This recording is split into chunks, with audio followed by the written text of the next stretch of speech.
안녕하세요. 신현기입니다. 일면 비교 할 차례죠. 오늘 일면 비교는 9월 21일자 신문에 대한 일면 비교입니다. 여러분들 사실은 본 수업을 하고 이제 여러분들한테 미디어의 현황들을 더 이해하기 쉽도록 하기 위해서 제가 매주 월요일 날 일면 비교를 하고 있지 않습니까? 어떻게 흥미로운지 모르겠습니다.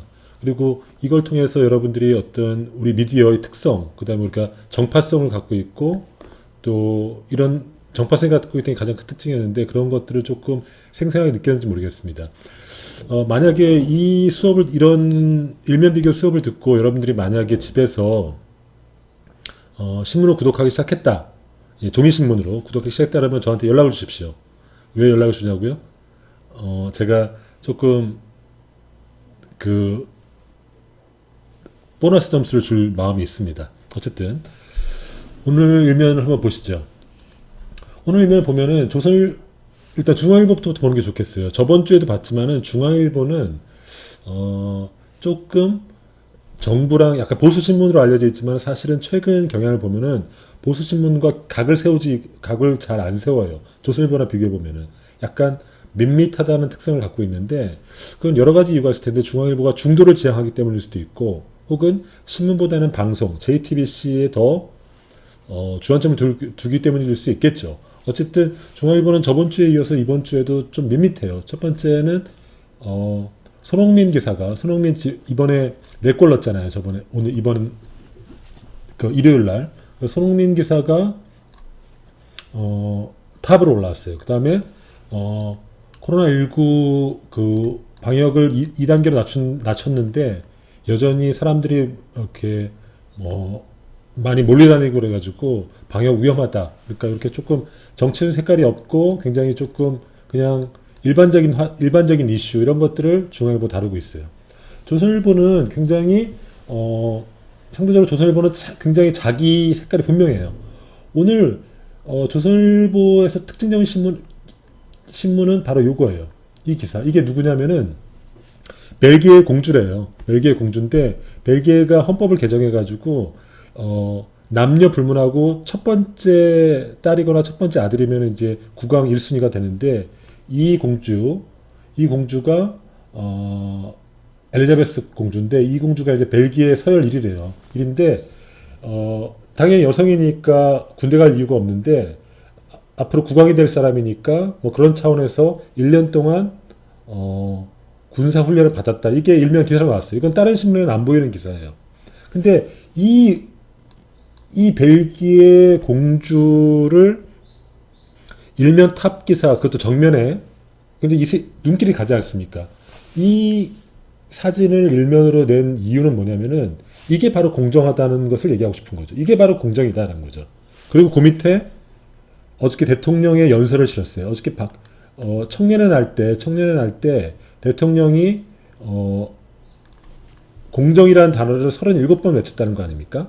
근데 조선일보가 봤을 때는 대통령은 말만 공정으로 하지 사실 추미애라든지 그 거슬러 올라가면은 조국 혹은 이제 인국공 사태 이럴 때 그다지 공정하지 않았다는 거예요. 그러니까 말만 공정으로 얘기한다. 이런 얘기를 하고 싶었던 거죠. 그러면서 문재인 정부의 어떤 공정이라는 것의 이중성, 위선성, 혹은 이제 추미애 사태도 이렇게 이슈화 시키고 싶은 거죠. 이런 맥락에서 엉뚱하게 벨기에 공주의 군훈련 장면을 끌어온 거죠. 그래서 이 사진이 갖고 있는 정치적 메시지는 뭐겠습니까? 그러니까 미래의 왕이건 뭐든 누구든지 군대 의무 앞에서 공정하게 해야 된다. 근데 추미애는 그렇게 하지 않았다. 그리고 그런 추미애에 대해서 어떤 말도 하지 않는 문 대통령의 공정은 위선이다. 이런 얘기를 하고 싶은 거죠. 그죠? 그러니까 굉장히 절묘한 구성이라고 할 수 있죠. 우리가 꼭 기사라는 거는 기사를 써서 정치적 메시지가 전달되는 것이 아니라 이런 어떤 지면 배치를 통해서 문재인 정부를 얼마나 비판하고 있는지 적나라하게 보여주는 거죠. 그 다음에 조선일보에만 보이는 기사는 요 기사입니다. 이건 뭐냐면은 지금 우리나라가 이제 대형 편의점, 대형 마트에 출점을 규제하고 있지 않습니까? 출점을 규제하는데 코스트코 같은 외국계 코스트코 같은 경우는 벌금을 내고 그냥 출점을 한다는 거예요. 국내 롯데라든지 이마트 이런 데는 이른바 길거리 상권 보호 때문에 그리고 정부의 규제 때문에 출점을 못 하고 있는데 코스트코는 그냥 벌금 내고 출점을 하면서 오히려 확장되고 있다는 거예요. 여기서 말하고 싶은 건 뭐냐면은 이른바 경제민주화 혹은 뭐 길거리 상권 보호 이런 식의 어떤 정부 규제 때문에 오히려 국내 기업과 해외 기업 간의 역차별이 벌어지고 있다. 이런 얘기를 하고 있는 거죠. 그 자체로는 굉장히 옳은 얘기죠. 만약에 우리가 어떤 규제 때문에, 그러니까 국내 중소기업을 살리기 위해서 대기업을 규제했는데 그 틈새를 치고 들어와서 외국 자본이 한국 시장을 농락한다면은 어떤 규제의 유효성이 떨어지는 거죠. 이 자체로는 틀린 말은 아닌데 좀 더 곰곰이 따지고 들어가면은 이 기사가 누굴 위한 기사냐는 거예요. 결국은 이런 얘기를 하고 싶은 거죠. 중소기업 혹은 경제민주화를 위해서 규제를 했는데 사실은 그걸 통해서 국내 대기업이 외국 대기업과 비교했을 때 손해를 보고 있다. 오히려 외국 자본들이 입지가 넓어지고 있다. 이런 얘기를 하고 싶은 거예요. 이건 누가 하고 싶은 얘기일까요? 결국은 국내의 대기업들이 하고 싶은 얘기일 겁니다. 그러니까 조선일보는 이 얘기를 통해서 국내 대기업들의 목소리를 반영하고 있다고 볼 수 있는 거죠. 그리고 앞으로 그러니까 외국 기업 놀이터 된 한국이라는 걸로 시리즈로 내보내겠다는 거죠. 그죠? 그 다음에 중미관계 기사를 한 꼭지 달고 있어요. 이건 뭐냐면은 지금 미국의 화웨이라든지 혹은 뭐 중국 기업들을 계속 그리고 뭐 이런 계속 제재하고 있지 않습니까? 거기에 대해서 중국도 미국 기업에 대해서 블랙리스트 만들고 있다. 이 기사 꼭지가 있고 그 다음에 집값 문제. 그러니까 최근에 정부 규제 때문에 집값 거래는 반토막이 났는데 집값이 계속 오르고 있다. 이것도 역시 정부로서는 아픈 부분이죠. 이런 것들을 하고 있죠. 그리고 모든 지면에서 다뤘던 손흥민 기사는 이렇게 작게 다뤘어요. 왜 작게 다뤘을까요? 중요한 기사이긴 한데 할 얘기가 오늘 너무 많았던 거죠. 그리고 오늘 조선일보의 앞권은 이쪽이라고 생각합니다. 그죠? 그러면 오늘 진보신문은 어떤 얘기를 했는지 한번 보시죠. 진보신문은 동일하게 경향신문이나 한겨레신문 모두 가장 주목받는 지역에다가 손흥민 4골 넣은 거. 손흥민이 어저께 4골 넣었죠. 4골 넣었는데 그게 이렇게 달았어요. 근데 궁금해할 거예요. 어떻게 신문사가 다른데 사진이 같냐고 얘기할 텐데 이런 신문사는 실제로 신문사가 가서 찍는 게 아니라 그 AFP라든지 혹은 연합뉴스라든지 이런 데서 돈 주고 사진을 사는 거예요. 그러니까 언론사들이 모두 해외 주재원을 파견할 수가 없으니까 이른바 통신사를 통해서 이런 기사라든지 사진을 구매하는 거죠. 그래서 그러니까 통신사는 그러니까 언론사의 언론사라고 보면 됩니다. 그죠? 이게 공통으로 실렸고 또 한편으로는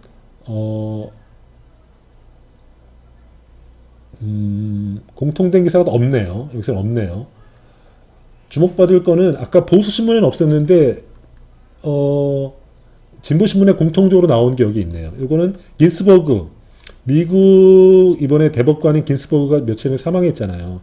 긴스버그 여기는 한겨레신문은 이걸 굉장히 주요 기사로 다뤘고 일면의 주요 기사로 다뤘고 경향신문은 이렇게 사진으로 소개했죠. 그러니까 긴스버그는 여러분 알다시피 미국에서 여성의 어떤 평등을 따른 진보의 아이콘이거든요. 그래서 노토리어스 RGB 이런 닉네임을 불리고 이 사람의 어떤 티셔츠라든지 뭐 컵이라든지 굉장히 진보의 아이콘으로 유명한 사람 아닙니까? 그리고 이 사람이 죽은 다음에 미국 대법관의 구성이 보수 일색으로 바뀔까봐 트럼프는 이제 자기 당대 임명하려고 하고 그 다음에 민주당은 새로운 대통령이 당선된 뒤에 임명해라. 이 논란이 지금 되고 있는데 어쨌든 진보신문답게 긴스버그 기사를 일면에 배치했죠. 그리고 경향신문의 일면으로 뭘 다뤘냐면은 가짜뉴스 풍자 전시에서 2차 가해 문제가 있다는 걸 지적했어요. 이건 뭐냐면은 이 문제입니다. 지금 이 문제. 최근에 예술의 정당에서 한가람 미술전에서 말하고 싶다는 풍자 전시를 합니다. 아트만두에서. 그때 뭘 지적했냐면 이걸 지적했어요. 보니까 지금 요 풍자전에서 알만한 사람 다 나왔죠. 아시겠습니까? 아베, 진중권, 추미애, 김정은, 이거는 주호영, 김종인, 누구죠? 임수정인가? 검사죠. 그 다음에 여기는 윤석열, 나경원, 그 다음에 한동훈, 그 다음에 여기는 백선엽 장군, 여기는 최대집, 여기는 조수진, 최근에 재산 은닉했던 여기는 전두환입니다. 문제가 된 사람들은 요 김재련 변호사입니다. 김재련 변호사를 문제 삼았어요. 왜냐면은 이런 거죠.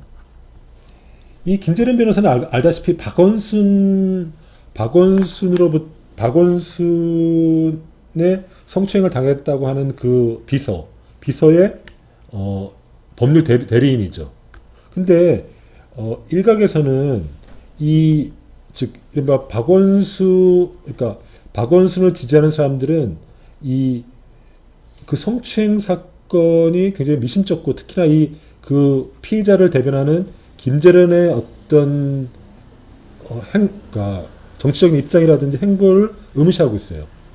근데 이 말하고 싶다라는 여기서도 김재련을 문제인물로 내놨다는 거예요.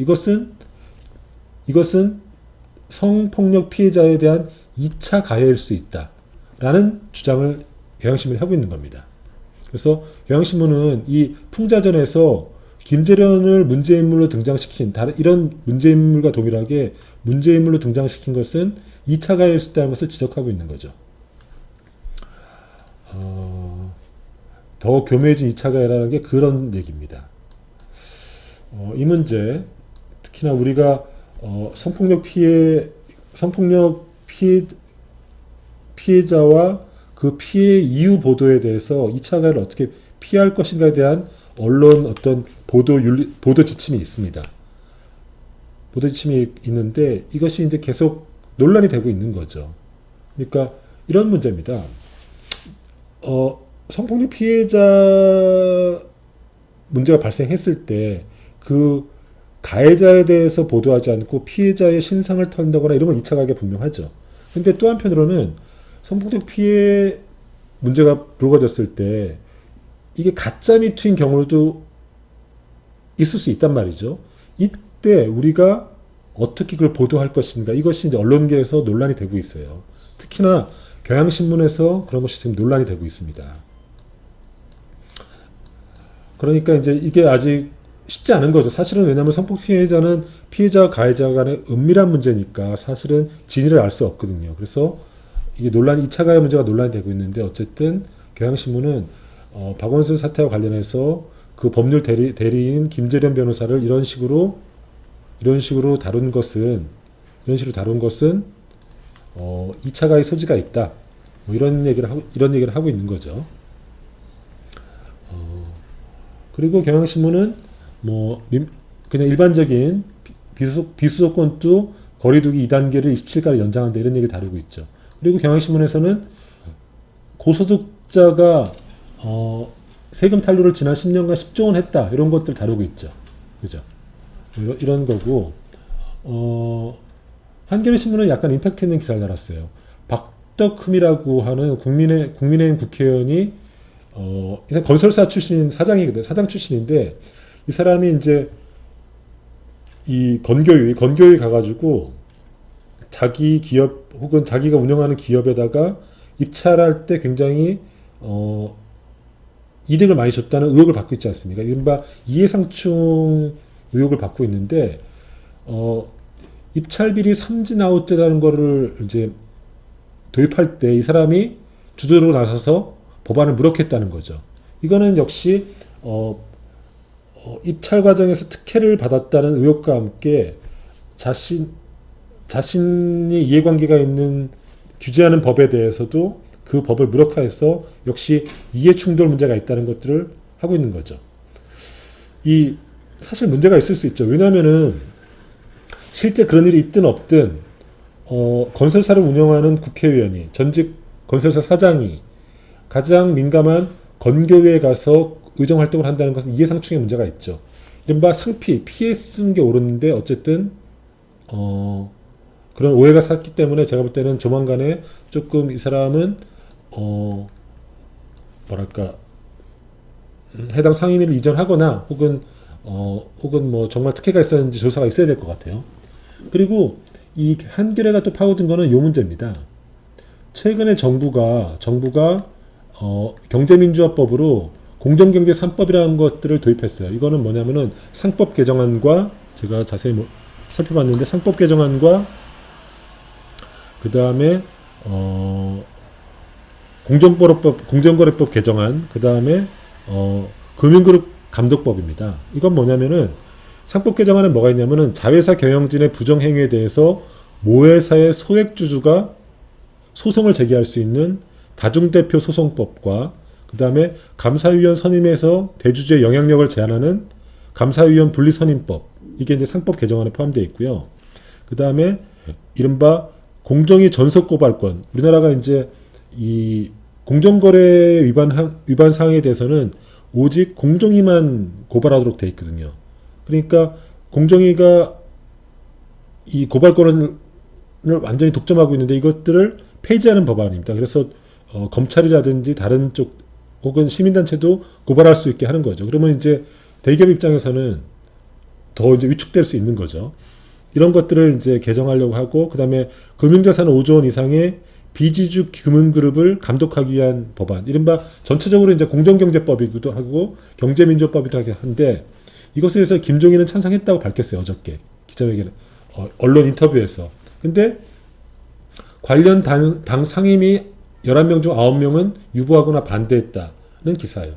이건 뭐냐면은 여러 가지 의미가 있는 거죠. 즉 국민의힘이 이율배반적이다. 혹은 김종인은 경제민주화를 외치고 있지만은 사실은 이런 국민의당의 실제 속내 혹은 실제 본질은 그렇게 진보적이거나 민주적이지 않다. 이런 어떤 것들을 한겨레 신문이 보여주고 있는 거죠. 그러니까 정파성으로만 따지면은 오늘자 기사는 사실은 한겨레는 국민의힘을 비판하는 기사를 2건을 실었죠. 그죠? 그리고 거기에 대해서 조선일보는 아까 했듯이 이런 어떤 교묘한 편집을 통해서 문정부를 비판하는 기사를 이렇게 크게 돋보이기 실었죠. 그러니까 오늘자 기사만 보면은 조선일보랑 한겨레의 경우에 가장 정파성이 가장 돋보인다고 얘기할 수 있는 거죠. 즉 정파성이 뭡니까?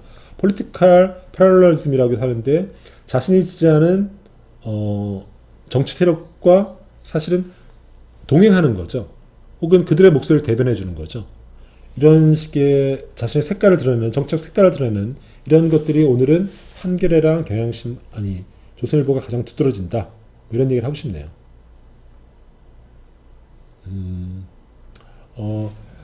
오늘자 제가 리뷰한 것을 사이버 캠퍼스에 올릴 테니까 여러분 또 곰곰이 신문을 보면서 오늘 기사는 어땠는지 뭐 이런 것도 한번 체크해보면 좋겠습니다.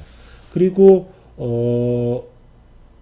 뭐 이런 기사들 혹은 공정경제 3법 같은 경우는 여러분들이 이제 취업을 준비할 때나 혹은 시사 공부를 할 때는 공부할 때 필요한 정보일 수도 있으니까 조금 관련 기사를 찾아보면서 최근에 쟁점이 되고 있는 법안이 뭔지 이런 것도 공부하시면 좋겠네요. 이것으로써 9월 21일자 보수 진보신문 4개에 대한 일면 비교를 마치도록 하겠습니다. 그럼 이번 주도 열심히 공부하시기 바랍니다. 수고하셨습니다.